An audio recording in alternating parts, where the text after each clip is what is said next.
Boleh kata.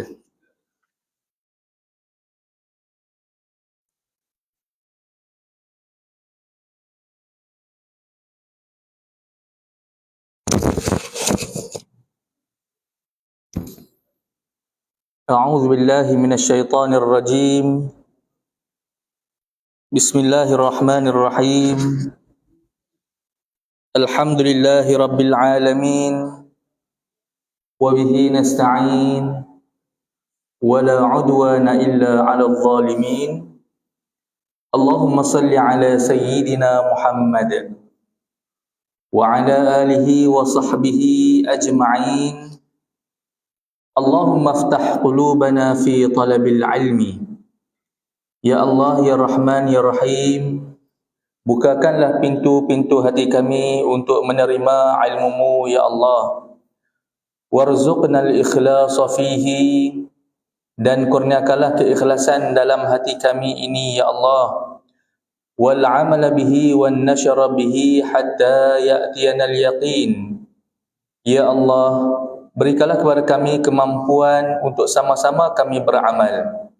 Seterusnya mampu untuk menyebarkan kebaikan ilmu ini sehingga mana nyawa kami diambil satu hari nanti.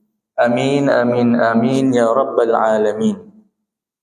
Alhamdulillah, syukur pada Allah Subhanahu wa Ta'ala, pada malam ini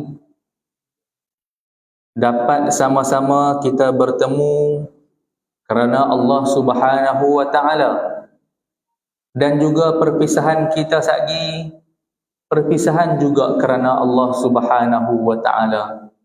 Dan mudah-mudahan Allah Subhanahu wa Ta'ala meridai dan mengampuni dan juga merahmati pertemuan-pertemuan kita pada malam ini. Makasih saya ucapkan kepada seluruh ahli jawatan kuasa masjid, ke semua ahli-ahli qaryah.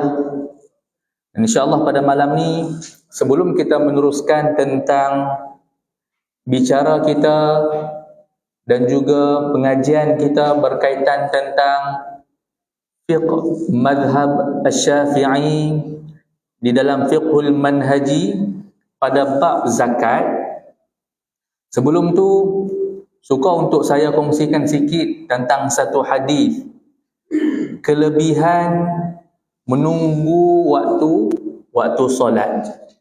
Jadi alhamdulillah pada malam ni ibu dan juga ayah yang berada di dalam masjid kita, salah satu kita duduk mengaji dalam masa, kita kata dalam masa 40 minit 45 minit ni, sementara kita nak tunggu azan dan juga solat seterusnya, rupa-rupanya Allah Subhanahu wa Ta'ala telah memberi satu ganjaran kebaikan kepada kita. Menerusi satu hadis riwayat Imam Muslim nombor 469, sabda Rasulullah sallallahu alaihi wasallam, apa yang Nabi sebut, ahadukum ma qa'ada yantaziru as-salata fi salatin ma lam yuhdith tad'u lahul malaikatu Allahumma ghafir lahu Allahumma arhamhu. Tidaklah seorang di antara kalian menunggu waktu solat selama mana dalam menunggu tu dia berada dalam keadaan suci, melainkan para malaikat akan mendoakan kepada kita, ya Allah, ampunilah dia, Allahumma ghafir lahu. Dan yang kedua, ya Allah, sayangilah dia, Allahumma arhamhu. Selalunya doa Allahumma ghafir lahu, Allahumma arhamhu ni banyakkan kita waktu mana ada orang meninggal. Ada orang meninggal baru kita akan baca doa kepada jenazah yang meninggal. Tapi rupa-rupanya doa yang hampir sama juga, pendek ya. Rupa-rupanya malaikat juga mendoakan tentang keampunan dan juga sayang kepada hamba-hamba Allah Subhanahu wa taala yang menunggu di antara satu waktu kepada satu waktu solat yang lain. Jadi insya-Allah mudah-mudahan Allah Taala ampun segala dosa buat kita yang kadang-kadang kita sedar dan kadang-kadang kita tak sedar. Nah, sebab kehidupan kita 24 jam, daripada beribu-ribu patah perkataan yang kita cakap, kadang-kadang menyakiti hati orang lain, kita tak sedar. Daripada apa yang kita tulis tu, rupa-rupanya ada yang mana yang terasa hati. Daripada pandangan mata kita, kita kata dalam 10 jam, 15 jam yang kita tengok, tambah-tambah kita pada hujung akhir-akhir zaman ni, bagaimana yang kita nak kawal maksiat mata. Jadi daripada situ mintalah Allah Ta'ala ampun. Ni malaikat tolong ampun, minta ampun kepada Allah tentang orang-orang yang tunggu waktu solat. Dan yang kedua, minta Allah Subhanahu Wa Ta'ala sayang kepada orang-orang yang menunggu waktu solat. Jadi insya-Allah ini antara kelebihan untuk kita yang menunggu. Bukan setakat kita tunggu waktu solat Isyak lagi, bahkan di samping itu juga kita menambah dan juga memenuhi waktu ini dengan kuliah. Ibu ayah yang dirahmati oleh Allah Subhanahu Wa Ta'ala, pada malam ni insya-Allah kita sambung lagi pengajian kita pada bulan 11 dah nak habis dah tahun ni. Hari ni 2 hari bulan 11. InsyaAllah kita akan sambung lagi pada muka surat 328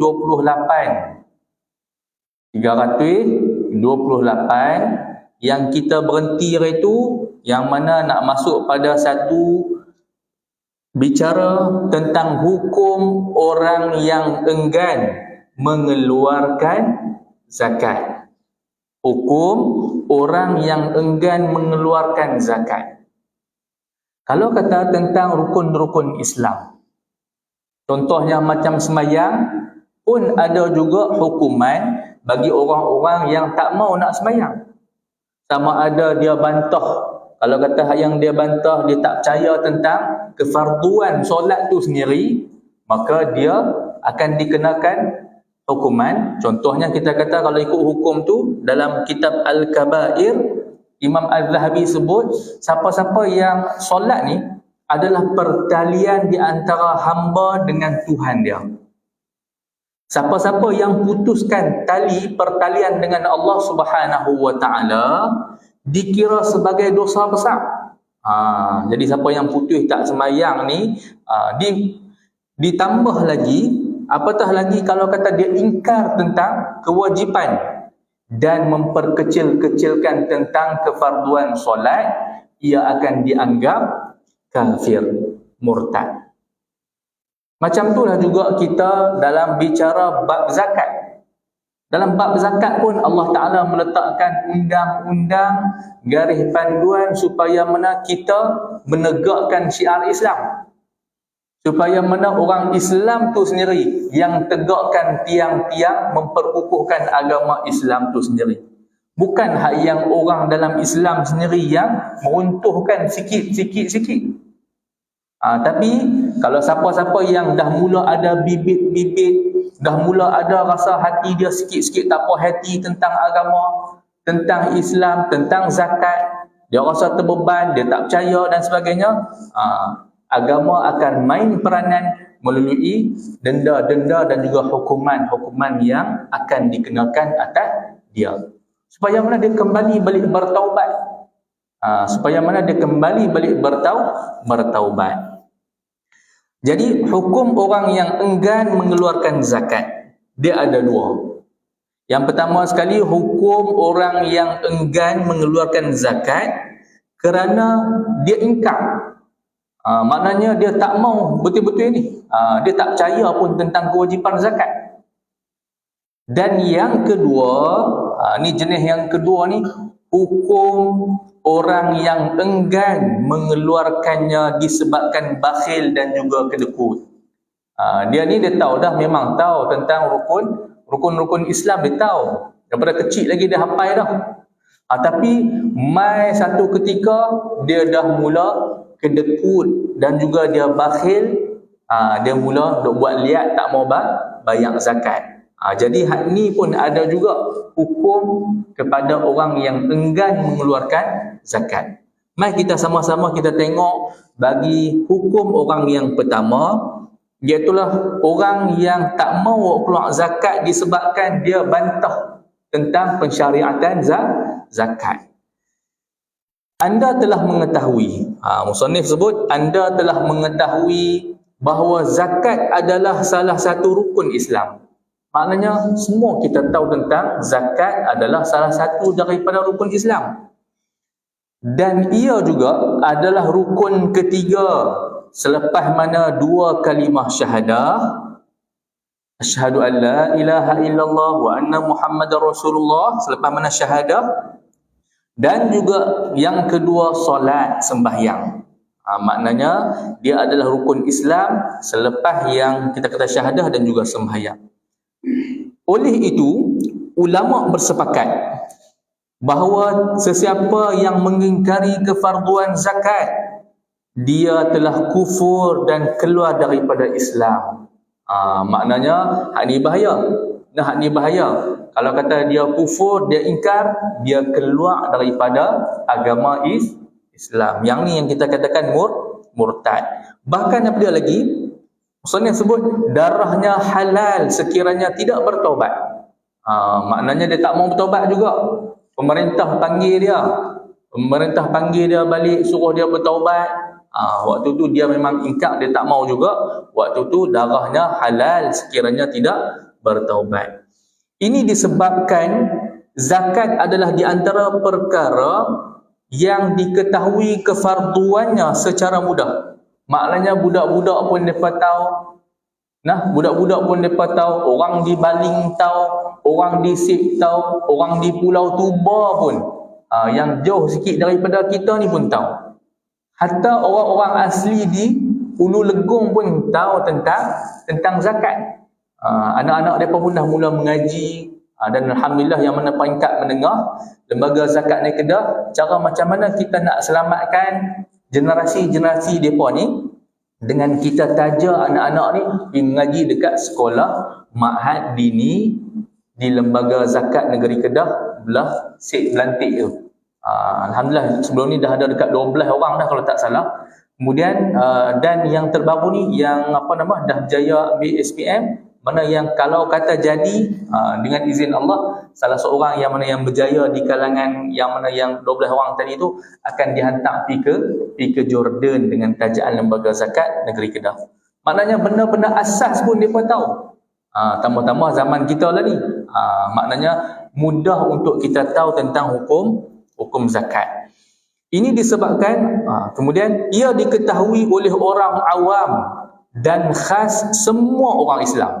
Semua orang Islam maknanya mudah untuk tahu tentang hukum zakat dan tidak perlu kepada hujah dan juga dalil untuk menjelaskannya.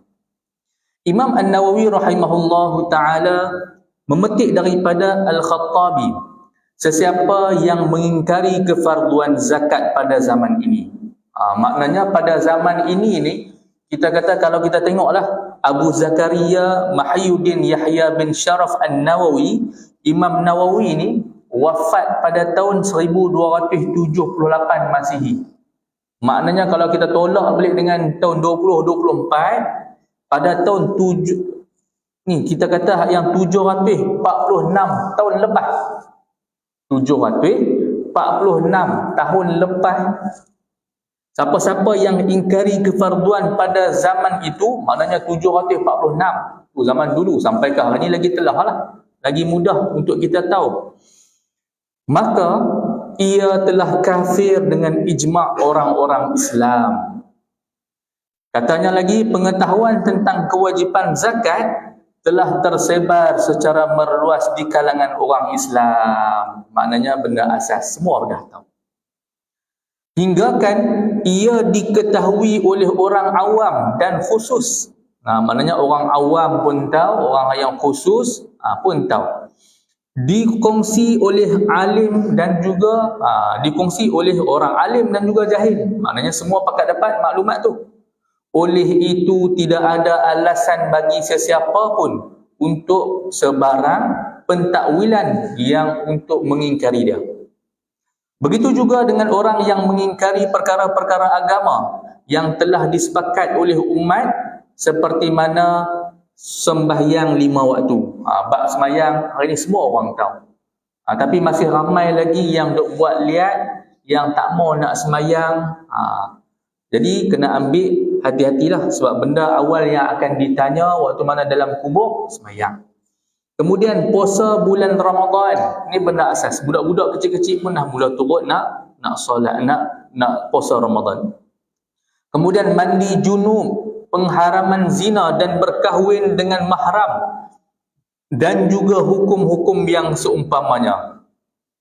Kemudian Ibnu Hajar Al-Asqalani menyebutkan, adapun mengenai dalil kefarduan zakat, maka sesiapa yang mengingkarinya adalah kufur. Jadi hal ini dalam Fathul Bari. Ibu ayah yang dirahmati oleh Allah Subhanahu wa taala, ada lagi ke hari ni? Ada lagi ke hari ni orang yang mengingkari kefarduan berzakat? Kalau kata di lembaga zakat negeri Kedah, setakatlah saya dah khidmat di situ dekat-dekat 10 tahun lebih. Jadi setakatlah tak ada lagi lah yang mana orang duk bantah tentang kefarduan zakat. Cumanya yang mereka duk mai kepada zakat sebelum ni, kemungkinanlah mereka nak kurangkan nilai wajib zakat tu. Contoh, sebulan mereka duk bayar sebulan 100 dengan zakat pendapatan gaji dia. Tapi waktu mana sampai 1 tahun, tiba-tiba dia accident ke, ataupun suami dia dan juga isteri ataupun anak-anak ada sakit. Ketika mana yang sakit kronik itu, mereka terpaksa mai habaq kepada zakat Kedah. Boleh tak saya nak buat taksiran baru? Yang mana sebelum ni saya duk bayar 100 tapi saya tak mampu dah, saya nak kurangkan kepada 50. Sebab apa? Sebab sakit kronik yang perlu duit berpanjangan. Jadi yang tu adalah. Jadi yang nak kata orang bantah tentang kefarduan zakat sepanjang saya khidmat di lembaga zakat negeri Kedah, tak ada. Dan yang uniknya lagi, bukan setakat orang Islam saja yang bayar zakat. Kan hari ni kita ada sistem zakat on touch, zakat online. Hari ni kita ada zakat online, maknanya orang-orang yang bukan Islam pun ada juga daripada list yang bayar zakat. Jadi daripada datang, siapa dia ni?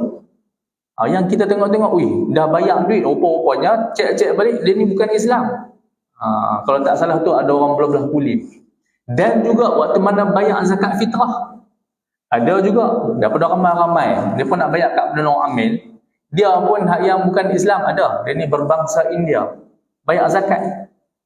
Waktu mana bulan puasa, zakat fitrah, amil mana nak tanya Islam ke tak, tengok dia nak main pakai elok apa semua, bawa duit nak bayar, amil pun terima lah. Rupa-rupanya kita cek balik, dia ni bukan Islam. Tapi waktu mana hak yang ditanya balik, sebab apa? Sebab dia seronok duk bagi menyumbang. Tapi kalau ikutkan dari sudut hukum, adakah zakat yang dikeluarkan oleh orang bukan Islam tu dikira sah? Macam mana kita hari ni? Jadi jawapan dia, zakat ataupun bayaran yang dia bayar kat kita RM7 bulan puasa tu, hak tu tak dikira sebagai zakat untuk menyucikan kaki kita. Tapi dikira sebagai sumbangan biasa aja. Sumbangan biasa, tak dinamakan zakat, sebab zakat khususnya kepada orang Islam. Ibu ayah yang dirahmati oleh Allah Subhanahu wa taala, Tadi hukum yang pertama bagi orang yang ingkar rukun Islam yang ketiga. Maknanya dia boleh jatuh kafir ataupun murtad. Tapi hari ini kalau untuk orang yang murtad, di pihak lembaga zakat Negeri Kedah ada satu orang nama dia Ustaz Naim yang dilantik oleh pihak mufti, Jabatan Mufti untuk berdakwah, untuk tarik balik orang-orang yang nak murtad ni. Yang ni bukan zakat depa depa tak percaya tentang zakat, depa tak percaya keseluruhan. Masuk Islam tu disebabkan masuk Islam tu sebab nak nikah ya. Nah, masuk Islam sebab nak dapat bantuan. Last sekali kita ada wakil daripada pihak lembaga zakat Negeri Kedah yang mana bertujuan di dalam kita nak menarik balik untuk orang-orang yang nak isytihar kepada keluar daripada agama Islam. Nama dia iaitulah kaunseling kepada istitabah, orang-orang yang nak kembali untuk ke pangkal jalan baliklah. Jadi kena ambil orang yang pakar dalam bahasa dia. Sebab Ustaz Naim tu masuk Islam, dia tu berbangsa India. Jadi senang dia nak bercakap dengan orang bangsa dia. Kalau hari ni orang Melayu sendiri nak cakap, dia sengak lah. Mana yang kita nak konseling tu takut-takut dia tak mau nak kongsi dengan kita. Yang kedua, hukum orang yang enggan mengeluarkan disebabkan bakhil dan juga kedekut. Jadi kita nak tengok apa hukum yang kedua. Orang yang enggan mengeluarkan zakat sedangkan dia beriktikad kewajipannya dan mengakui kefarduannya. Maknanya kalau suruh baca, suruh hafal, dia tahu tentang wajib zakat. Rukun Islam yang keberapa pun dia boleh tahu. Tapi maka dia telah fasik dan berdosa, di samping dia akan dikenakan azab yang pedih di akhirat nanti. Maknanya dia dah tahu dah hukum-hukum zakat, tapi tak mau nak bayar sebab duk rasa macam terbeban, duk rasa macam kira kata bakhil ataupun kedekut. Maka dia ni telah fasik dan juga berdosa, di samping dia akan dikenakan azab yang amat pedih dekat akhirat nanti. Fasik ni apa dia?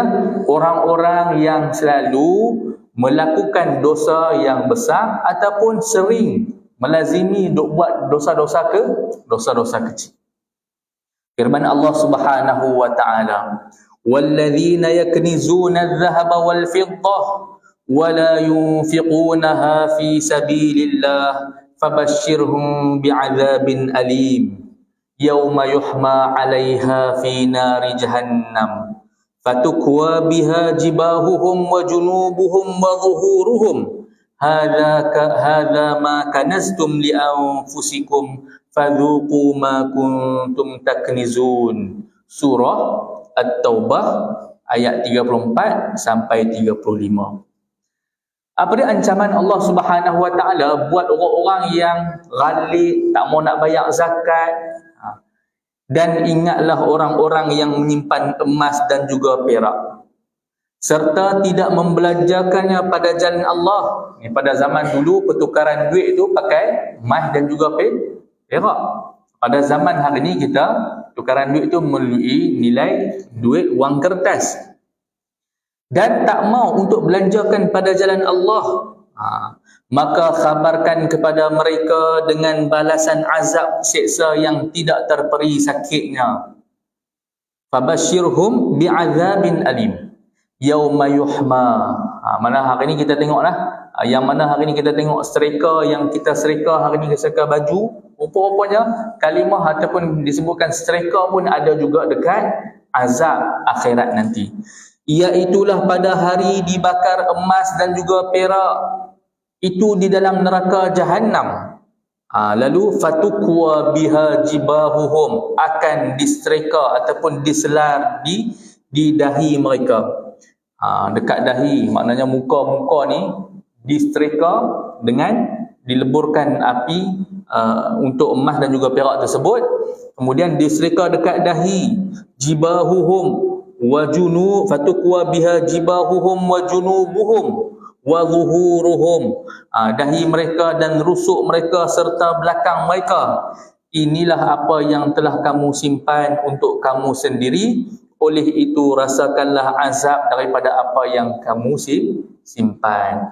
Maknanya hari ini kesenangan yang Allah Ta'ala bagi, pinjam nikmat yang apa yang Allah Ta'ala bagi, maka kalaulah kita dah sampai kadar wajib zakat, bayarlah zakat.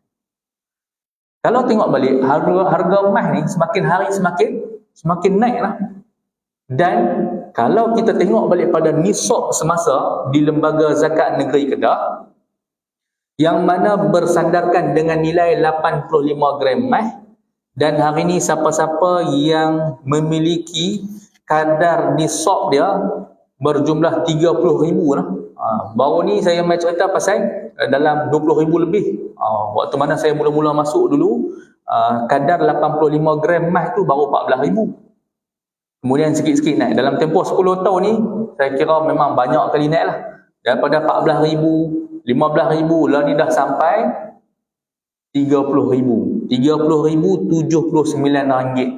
Maknanya hari ni boleh tanda, boleh ingat, siapa-siapa yang ada simpanan, siapa-siapa yang ada perniagaan, pendapatan setahun dia melebihi daripada kadar 30,079 ringgit, maka wajib untuk tunaikan kewajipan berzakat. Tapi kalau hari ni, walladzina yaknizuna adh-dhahaba wal fiddah, barang siapa yang menyimpan emas. Kalau kata hak yang emas fizikal tu sampai berapa? Siapa-siapa yang ada untuk ibu-ibu ataupun ayah-ayah yang duk beli emas kan. Kalau kata emas ni dia ada dua lah. Ni sebelum mana kita nak masuk tentang kiraan emas, dah sampai ayat emas dan juga perak ni, saya ceritalah sikit. Simpan emas ni ada dua kategori lah. Satu emas simpan, satu lagi emas pakai. Emas simpan ni apabila mencecah 85 gram, baru kita kira zakat. Nah, waktu kalau kata kita ada 20 gram tak kena lagi. Tapi kalau kata dah capai dah sampai 85 gram, kita simpan, tak kacau, tak pakai apa langsung, maka yang tu kena zakat. Kemudian yang kedua, kategori emas yang kedua, siapa-siapa yang ada emas perhiasan. Maknanya dalam setahun tu, saat dia pakai, saat dia buang, saat pakai waktu raya, saat dia pakai waktu mana kenduri kahwin dan sebagainya, yang tu dikira sebagai emas perhiasan. Jadi apabila mencecah 200 gram. 200 gram, maka dalam Islam dia dah kaya, melebihi daripada kadar uruf setempat dalam negeri Kedah. Sebelum ni dalam 170 gram. Dan fatwa yang terbaru keluar 200 gram. Kadar uruf masyarakat dalam negeri Kedah, orang perempuan kebiasaan pakai dalam 200 gram ke bawah. Kalau kata mencecah 200 gram, apabila dia ada, contohlah dia ada 205 gram, yang kena tu 5 gram sahaja. Ni yang baru lah, yang baru. Yang kena tu 5 gram sahaja. Kalau kata dia ada 250 gram, yang kena tu 50 gram sahaja emas perhiasan yang dikenakan zakat. Baik, kemudian kita tengok lagi. Telah disebutkan daripada Ibnu Umar. Ibnu Umar ni siapa dia? Sayyidina Abdullah bin Umar bin Al-Khattab. Sayyidina Abdullah bin Umar Al-Khattab, yang mana salah seorang daripada, kita kata periwayat hadis lah, yang banyak dekat 1630 buah hadis yang dia dengar dan dia sampaikan daripada Nabi SAW. Apa yang disebutkan? Sayyidina Abdullah bin Umar secara mauquf, ni apa dia? Hadis yang disandarkan kepada sahabat. Dan marfu', iaitulah satu hadis yang disandarkan daripada Nabi SAW. Apa yang dia sebut? Setiap apa yang kamu keluarkan zakatnya. Maknanya sama ada dia ada perniagaan, dia keluarkan zakat berniaga. Sama ada dia ada zakat padi, dia keluarkan zakat padi. Sama ada dia ada zakat ternakan, dia kena bayar zakat ternakan. Tak kiralah apa saja jenis zakat. Setiap apa yang kamu keluarkan zakatnya, maka ia bukanlah simpanan. Kanzun. Kanzun ni simpanan, seperti lafaz yang digunakan di dalam ayat tadi, yaknizuna walladzina yaknizuna, siapa-siapa yang simpan. Setiap apa yang tidak kamu keluarkan zakatnya, maka ia adalah simpanan. Maknanya hari ini huraian daripada ayat atas tadi, walladzina yaknizuna, maknanya siapa-siapa yang keluar zakat, dia bukanlah tergolong daripada orang-orang yang yaknizuna, yang simpan. Dia dah selesai dah hutang dia dengan Allah Subhanahu Wa Taala. Tapi siapa-siapa yang tak mau keluar zakat, duk ralik dan sebagainya, yang tu dikira sebagai orang-orang yang simpan dan juga mendapat ancaman Allah Subhanahu Wa Taala tadi. Selain daripada tu juga ada satu baginda Rasulullah sallallahu alaihi wasallam dalam satu hadis yang diriwayatkan oleh Al-Bukhari, hadis yang ke-1338 daripada Abu Hurairah. Ini hadis ni ancaman untuk orang-orang yang lalai, yang orang bakhil, kedekut, tak mau nak bayar zakat. Ancaman dia, man atahullahu malan, siapa-siapa hari ini yang dikurniakan oleh Allah Subhanahu Wa Taala. Kalimah man, maksud dia man tufidul umum lah, menunjukkan kepada umum.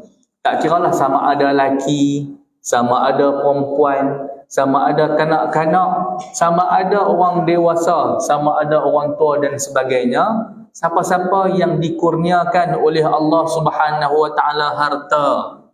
Zaman hari ni mal ni maksud dia harta. Tu yang kita sebut baitul mal kan, rumah harta, tempat penyimpanan harta. Mala yamilu mailan, yang mana mala yamilu, satu mana kita ni cenderung kepada harta tu. Mala yamilu, maknanya satu benda yang kita cenderung untuk dapatkan dia, iaitulah harta. Tak kiralah sama ada dia ada harta di sudut emas, perak, bendang, dia ada peniaga, dia ada apa lagi, dia ada ternakan dan sebagainya, dia ada saham, kemudian dia tidak mengeluarkan zakatnya, falam yuaddi zakatahu, dia tak mau, dia enggan untuk menunaikan, dia tak mau keluar zakat dia. Muthila lahu yaumal qiyamah, Allah Ta'ala akan tukarkan wajah zakat ataupun harta-harta dia yang dia sayang tadi tu, muthila lahu yaumal qiyamah, Allah Ta'ala akan transfer ataupun tukar. Syuja'an aqra, pada hari kiamat nanti, harta-harta dia, pemilikan-pemilikan yang dia tak mau bayar zakat tu, Allah Ta'ala tukarkan dengan seekor ulang. Syuja'an aqra, satu ekor ulang yang tidak ada rambut, disebabkan mempunyai terlalu banyak racun, bisa, dan umurnya yang panjang. Maknanya ulang, kita kata ulang senduk pun hari ni kita takut dah. Kita nampak ular senduk tu pun kita lari tak kira dah. Jadi kalau kata hak yang tambah-tambah hak yang ular telung selah kan, lagi besar, lagi panjang dia punya panggung tu, yang tu pun kita takut dah kena telefon ATM untuk mai ambil. Jadi tapi ular dekat akhirat ni lagi dahsyat lah. Ular dekat akhirat lagi dahsyat Allah Ta'ala bagi. Rupa-rupanya ular tu adalah harta orang yang tak mau bayar zakat, diubah oleh Allah Subhanahu Wa Ta'ala. Ular tu pula, apa dia lagi? Dahlah kepala dia tak ada rambut. Wallahualam, macam-macam lah. Maknanya mungkinlah disebabkan qashrah ataupun dia punya kulit-kulit dia tu sampai dah hilang dah. Yang mana disebabkan terlampau lama sangat tunggu tuan dia. Yang memiliki dua taring yang keluar daripada mulutnya. Dekat mulut dia ada taring. Ataupun dua tanda hitam di atas matanya yang melambangkan ia adalah ular yang paling ganas lagi buruk. Hari ni kalau kata ular senduk, kita tengok ada satu titik O tu pun kita kata, ni dahsyat ni. Ni dahsyat ni ular ni. Ni kita tak tebus satu titik ya. Tapi dekat sana Allah Ta'ala letakkan tanda dia adalah ada dua titik yang berada dekat atas mata dia. Dua tanda hitam di atas matanya melambangkan ular tu adalah paling ganas dan juga buruk.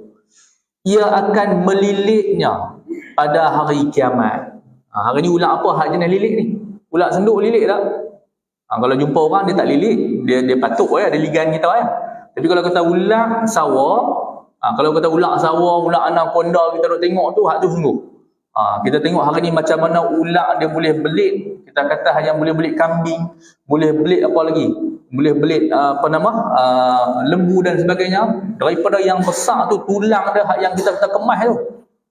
Tulang-tulang gebok lembu tu pun dia boleh, kita kata hak yang dia boleh kepak. Macam kami ni belah-belah derang, belah sini mungkin tak ada kot ulang-ulang sawah. Yang dekat rumah kami belah-belah derang tu kerak lah. Saya di derang tu dah 2 kali dah jumpa ulang sawah. Sekok tu makan masuk dalam lau ataupun dalam sarang burung rumah ustaz depan rumah saya tu. Itulah kali dia dah makan kenyang dah burung, lelah kali nak keluar tak boleh dah. Lelah kali kena panggil dengan APM lah. Jadi hak yang tu maknanya hak yang sifat dia dah lah besar.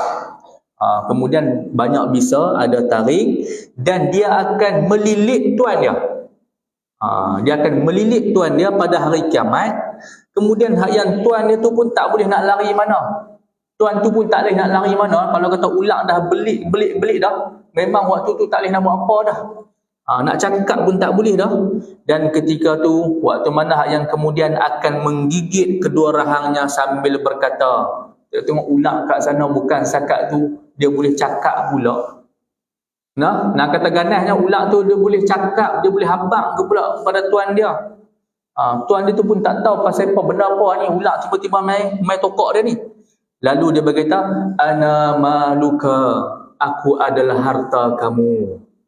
Wa ana kanzuka, dan aku adalah simpanan kamu yang kamu simpan di dunia satu ketika dulu.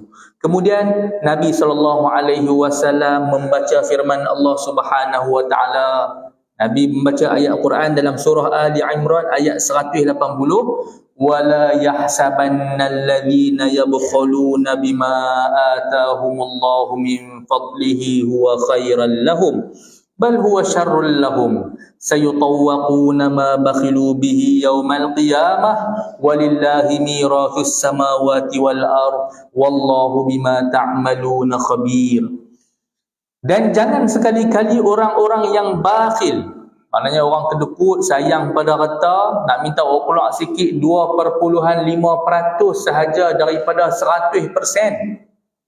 Harta yang Allah Ta'ala kurniakan daripada 100% tu 97.5 nak belanja. Tapi 2.5% ni kalau boleh jangan usik. Kalau hari ni kita 2.5% kadar wajib zakat. Hari ni yang mana 2.5% sahaja Allah Ta'ala nak minta supaya mana kita berkongsi dengan 8 golongan asnaf. Sebab apa? Agama Islam adalah agama din at-ta'awun. Islam adalah din yang bantu-membantu. Bahkan ia adalah buruk bagi mereka. Sebenarnya duk simpan, duk sayang harta, duk bakhil tak mau bayar zakat ni sebenarnya bukan baik bagi dia. Sebenarnya benda tu adalah benda yang buruk, bal huwa syarrul lahum. Sayutawwaquna ma bakhilu bihi, mereka akan dikalungkan, maknanya diseksa dengan apa yang mereka bakhilkan itu pada hari kiamat kelak. Dan bagi Allah jualah pemilik segala warisan langit dan juga bumi. Maknanya Allah Ta'ala lagi kaya daripada kekayaan kita yang sikit ni. Allah Ta'ala bukan setakat kaya di dunia sahaja, bahkan kaya dekat mewarisi segala yang ada dekat langit. Dan ingatlah Allah Maha mengetahui dengan mendalam akan segala apa yang kamu kerja. Maknanya Allah Ta'ala tahu. Kita simpan dekat bank ni, ASB, Allah Ta'ala tahu. Walaupun kita tak habaq dekat rumah kita ada simpanan banyak mana. Zaman lah kan kita tak ada buku macam dulu kan. Zaman lah tak ada buku macam dulu. Jadi kalau kata zaman-zaman dulu tu kita boleh tengok lah juga. Abang tengok yang simpanan abang ni banyak mana dah dalam tabung haji. Yang dalam yang ASB ni simpanan banyak mana dah. Lah ni tak ada dah. Semua dalam telefon je. Jadi walaupun kita duk sembunyi, Walaupun kita ada tanah 5-6 relung atas bukit ke yang kat mana pun, Allah Subhanahu Wa Taala tahu. Allah Taala dia boleh tahu simpanan kita banyak mana, ada sudut duit dalam bank, harta kita, dan sebagainya, barang-barang mah kita. Allah Taala dia boleh tahu. Wallahu bima ta'maluna khabir. Allah Taala mengetahui dengan mendalam apa yang kita kerjakan. Ibu ayah yang dirahmati oleh Allah Subhanahu Wa Taala, musannif sebut lagi apa dia? Maksudnya, dan bagi Allah jualah hak milik segala warisan, ialah dia pemilik harta dan selainnya yang diwarisi oleh penduduk langit dan juga bumi. Kenapa kamu bakhil mengeluarkan harta kurniaannya dan tidak membelanjakan pada jalan Allah Subhanahu Wa Taala? Ingatlah ibu ayah, hari ni kita ni sebenarnya peminjam. Kita sebenarnya ibarat macam mana penyewa. Kalau contoh hari ni kita sewa rumah, bila-bila masa tuan boleh ambil tak? Tuan boleh ambil. Bila-bila masa dia kata minta maaf, saya bagi setakat ujung bulan ni sahaja. Waktu itulah kita nak kena cari rumah tang lain pula. Seronok tak seronok pun terpaksa keluar. Macam itulah juga kita hari ni meminjam segala khazanah milik Allah Subhanahu Wa Taala. Hari ni kita ada kereta, hak tu pun sebenarnya tuan dia adalah Allah Subhanahu Wa Taala, pemilik yang sebenar. Hari ni kita ada rumah, hari ni kita ada tanah, hari ni kita ada kekuatan. Semua serba-serbi itu adalah pinjaman daripada Allah. Waktu mana kita dah pinjam, kita dah sewa, tiba-tiba Allah Ta'ala nak minta sikit 2.5%, takkan tak boleh untuk kita tunaikan sewa. Dah kita sewa macam-macam dah. Tapi Allah Ta'ala nak minta sikit ya. Sebenarnya yang zakat 2.5% tu ibarat kita nak bayar sewa lah. Kita dah pinjam lama, setahun kita dah pinjam nikmat daripada Allah Subhanahu Wa Taala. Allah Ta'ala bagi kita sihat, boleh pergi kerja, anak yang baik. Tiba-tiba dengan kadar setahun kita jana pendapatan ni, dah dapat sakan dah, tiba-tiba kita lupa bayar, balas balik kepada Allah Subhanahu Wa Taala segala pinjaman, khususnya melalui rukun Islam yang ketiga adalah kefarduan berzakat. Di dunia ini zakat akan diambil daripadanya secara paksa. Maknanya zakat hari ini dekat dunia akan diambil secara paksa. Sebab itulah Nabi SAW hantar para sahabat untuk pergi keluar daripada bumi Mekah dan juga bumi Madinah. Pergi dekat kampung-kampung pedalaman, pergi ke Yaman, pergi ke negara Syria dan sebagainya untuk jadi duta-duta amil zakat. Sebab apa?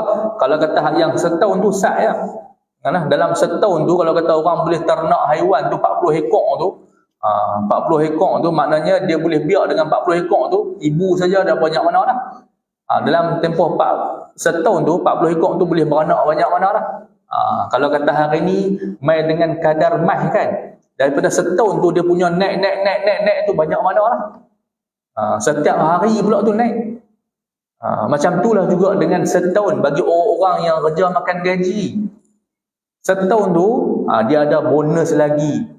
Dalam tu juga dia ada duit raya lagi. Dalam tu pula kalau kata ada yang kerja-kerja swasta dan sebagainya, bonus bukan sampai 1-2 bulan, sampai yang setengah tahun pun ada, 6 bulan. Bukan sekat tu lagi, dapat allowance pi perjalanan, allowance tu, allowance baju, allowance ni, banyak. Kemudian pula yang kita kata kenaikan setiap tahun tu, ada yang naik 200, 240, ada yang lebih daripada tu lagi, ikut pangkat lah. Daripada yang setiap tahun tu Allah Ta'ala dah bagi banyak dah kepada kita. Jadi yang kita kata zakat ni akan diambil daripada tuan dia secara paksa. Kalau dia enggan dan menentang orang yang mengambilnya, maka kalau kata dia tak mau bagi kepada amil zakat, tak mau bagi kepada amil zakat, maka perintah Islam yang menjalankan syariat Allah dan menjaga amanah hendaklah memeranginya. Kena perang. Kena perang. Macam mana perbuatan tindakan Sayyidina Abu Bakar As-Siddiq, Khalifah Islam yang pertama. Ketika mana meninggalnya, wafatnya Nabi SAW, ada sekelompok masyarakat Arab yang mana mereka tak mau nak bayar zakat. Mereka duk sayang harta dah. Tiba-tiba dengar berita kata Nabi SAW dah wafat, dan mereka ni pula ada yang baru masuk Islam. Maknanya agama Islam tu tak ada nak pahat betul-betul dalam hati mereka. Mereka duduk tak lama mana dengar berita kata Nabi dah wafat. Sampai mereka bagi tahu kepada Khalifah Islam, kami solat tapi kami tak mau bayar zakat. Sebab apa? Dah Nabi SAW dah wafat dah. Kami tak mau nak bayar zakat. Kemudian Sayyidina Abu Bakar As-Siddiq dakwah mereka, pujuk mereka lagi. Sampai satu tahap, pujuk dakwah Sayyidina Abu Bakar As-Siddiq pun mereka tak mau nak terima. Ketika itulah pemerintah Sayyidina Abu Bakar As-Siddiq lancarkan peperangan kepada orang-orang kita disebutkan sebagai Ahlu Riddah. Golongan-golongan yang murtad yang awal yang ditegakkan oleh yang terpaksa Sayyidina Abu Bakar As-Siddiq buat satu keputusan. Pada awalnya Sayyidina Umar Al-Khattab dia tak mau, dia tak bersetuju tentang pendapat nak perang orang Islam.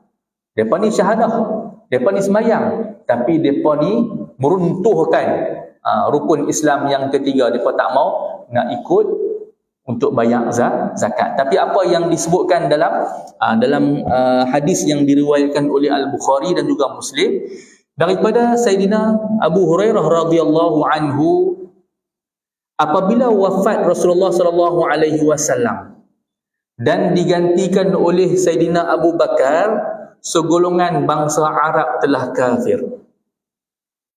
Umar radhiyallahu anhu berkata, bagaimana kamu mahu memerangi mereka sedangkan Rasulullah sallallahu alaihi wasallam telah bersabda, aku telah diperintahkan untuk memerangi manusia sehingga mereka mengucapkan la ilaha illallah. Sayyidina Abu Bakar menjawab, demi Allah, aku pasti akan memerangi orang yang membezakan di antara sembahyang dan zakat. Kalau kata hari ni dia kata nak sembahyang je, zakat tak mau. Ada kan? Waktu tu Sayyidina Abu Bakar kata, demi Allah, pasti aku akan memerangi orang yang membezakan di antara sembahyang dan juga zakat. Sesungguhnya zakat itu adalah hak harta. Demi Allah, kalau mereka enggan menyerahkan seekor anak kambing betina di bawah 1 tahun, umurnya setahun, sebagaimana yang telah mereka berikan dahulu kepada Rasulullah sallallahu alaihi wasallam, nescaya aku akan memerangi mereka atas keengganan itu. Sayyidina Umar radhiyallahu anhu berkata, demi Allah, ini tidak lain daripada kurniaan Allah Subhanahu wa taala ke dalam hati Sayyidina Abu Bakar, dan aku mengetahui bahawa itu adalah kebenaran dengan dalil yang diberikan. Ini antara perjuangan awal yang dilaksanakan oleh Sayyidina Umar, Sayyidina Abu Bakar, yang mana memerangi golongan-golongan yang murtad disebabkan enggan, ingkar, tak mau nak bayar zakat. Ibu ayah yang dirahmati oleh Allah Subhanahu wa taala, siapa yang wajib mengeluarkan zakat? Syarat wajib zakat kita ambil sikit. Yang pertama sekali, zakat hanya diwajibkan ke atas orang yang memiliki syarat-syarat berikut. Kalau kita tengok pada muka surat 331, ada 3 syarat yang diletakkan. Yang pertama sekali adalah Islam. Maknanya seluruh orang Islam wajib bayar zakat. Bermula dengan apa? Zakat fitrah. Maknanya anak yang baru beranak, anak-anak yang baru kita kata hanya sebulan 2 bulan, waktu mana dah masuk bulan puasa, wajib atas wali dia untuk bayar zakat fitrah. Maknanya zakat badan per individu.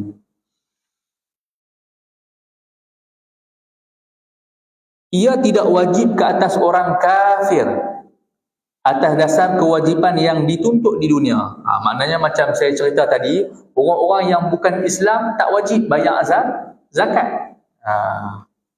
Dalilnya ialah hadis daripada Sayyidina Mu'ad. Di dalamnya disebutkan, serulah kepada mereka. Ini Nabi pesan kepada Sayyidina Mu'ad yang nak jadi amil dekat Yaman. Serulah wahai kepada mereka, kepada tiada Tuhan melainkan Allah, la ilaha illallah. Dakwah mereka untuk mengucap syahadah. Kemudian wa anna Muhammadar Rasulullah.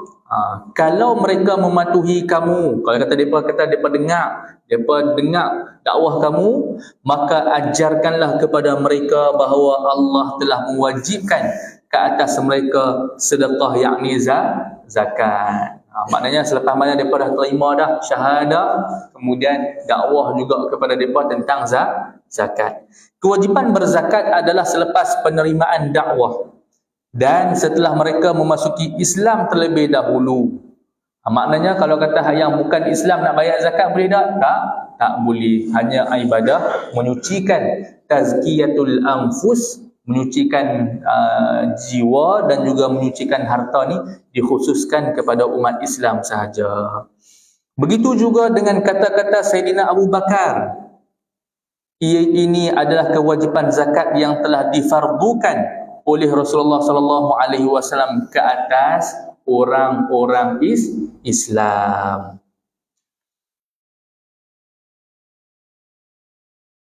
Kata-katanya ke atas orang-orang Islam jelas menunjukkan bahawa orang bukan Islam tidak dituntut melakukan di dunia. Ini bagi zakat harta. Zakat fitrah pula diwajibkan. Zakat fitrah pula diwajibkan kepada orang kafir disebabkan hak kaum kerabatnya yang memeluk Islam yang menjadi kewajipannya untuk memberikan nafkah terhadap kaum kerabatnya itu. Perkara ini insya-Allah akan dijelaskan nanti. Nanti kita akan tengoklah apabila kita masuk tentang zakat fitrah. Yang kedua, memiliki nisab. Yang saya sebut tadi nisab, siapa-siapa yang hari ini mencapai 85 gram emas, maka wajib bayar zakat. Apabila kalau kita tengok balik 85 gram kali dengan harga semasa, hari ini siapa-siapa yang mencapai nisab RM 30,079 ringgit 3 sen, maknanya dia dah kaya dalam Islam. Kalau hari ini kita ada bendang ni bersamaan dengan berapa kadar nisab dia. Kadar nisab dia adalah bersamaan dengan kita kata 1 kunca, 2 nalih, 6 gantang, 1 cupak, 2 kepui. Ini bahasa dululah. Bahasa lah ni apa dia? 1.3 tan, 1300 kilogram. Kalau kata buat bendang tu maknanya kita tahu dah 1300 ke atas wajib bayar zakat. Yang ketiga, cukup haul setahun qamariyah. Maknanya cukup setahun qamariyah atas memilikan nisab. Maknanya hari ini kita tengok balik, kita nak ambil masihi ke kita nak ambil qamariyah. Macam hari ini kita ambil lebih kepada tarikh ataupun hari-hari qamariyah lah, bulan-bulan Islam lah. Maknanya setahun 354 hari ya. 354 hari. Kalau kata hak yang pakai masihi, setahun ada 360, ada 60 lebih tak? Ada beza dalam 11 hari lah. Beza dalam 11 hari lah. Beza dalam 11 hari di antara yang tahun Islam dan juga tahun masihi. Jadi hari ini kita ambil pada qamariyah atas pemilikan nisab. Maknanya setahun sekali ya.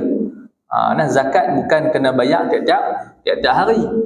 Tapi ada yang setengah dia kata, Ustaz, yang saya duk bayar zakat pendapatan tiap-tiap bulan tu macam mana Ustaz? Bukan kata zakat kena bayar tiap-tiap tahun ke? Betul. Sebenarnya zakat tu kena bayar setiap tahun. Di hujung haul dia. Cukup setahun. Tapi kita nak meringankan untuk satu orang tu supaya mana dia nak berat nak bayar hujung tahun, tiba-tiba nak kena bayar 500. Dia fikir anak nak sekolah, ni tambah-tambah pula dengan nak raya, nak puasa dan sebagainya. Jadi dia takut-takut terbeban, dia bayarlah secara bulanan. Bahagilah dengan 12 bulan. Macam mana hari ni lah kita duk beli kereta, sepatutnya kena bayar seketui, tapi kita tak mampu, kita bayar per bulan, ringanlah sikit. Jadi macam itulah juga sebenarnya kadar dia cukup setahun juga. Cumanya pembahagian kita untuk meringankan, ataupun kita panggil kaedah meringankan. Nabi SAW sebut, laisa fi malin zakatun hatta yahula alaihi al-haul, harta tidak dikenakan zakat sehingga ia mencapai satu tahun. Contohlah, nak cukup lagi, tiba-tiba nak cukup lagi sebulan, nak cukup setahun, kena bayar zakat bendang dan sebagainya. Tiba-tiba kita kata yang bendang 6 bulan kan kena bayar. Apabila mencapai ataupun waktu mana menuai kena bayar terus, tak gaduh tunggu setahun. Apabila menuai padi kena bayar lah. Zaman ni 6 bulan lah. Tapi kalau kata untuk harta-harta yang lain, tiba-tiba nak cukup setahun, tiba-tiba meninggal, waktu tu tak dikenakan zakat. Kena cukup dulu setahun. Kalau kata hari ni dah cukup setahun, tiba-tiba meninggal, anak-anak sebelum mana nak faraidkan harta tersebut, dia kena tengok ayah cukup tak lagi, lah dia bayar resit zakat dekat lembaga zakat ni Kedah ataupun dekat masjid sebagai ejen amil ni, tengok lah sekali dia bayar bila. Kemudian cukup tak lagi setahun. Kalau kata dah cukup, anak-anak kena langsaikan dulu hak-hak ataupun hutang-hutang ayah, bukan zakat hutang orang ya, hutang zakat. Dahulukan hutang zakat dulu dengan Allah Subhanahu Wa Taala. Syarat ini tidak dikenakan kepada tanaman, buah-buahan dan galian. Harta-harta ini tidak disyaratkan haul setahun bagi pengeluaran zakatnya.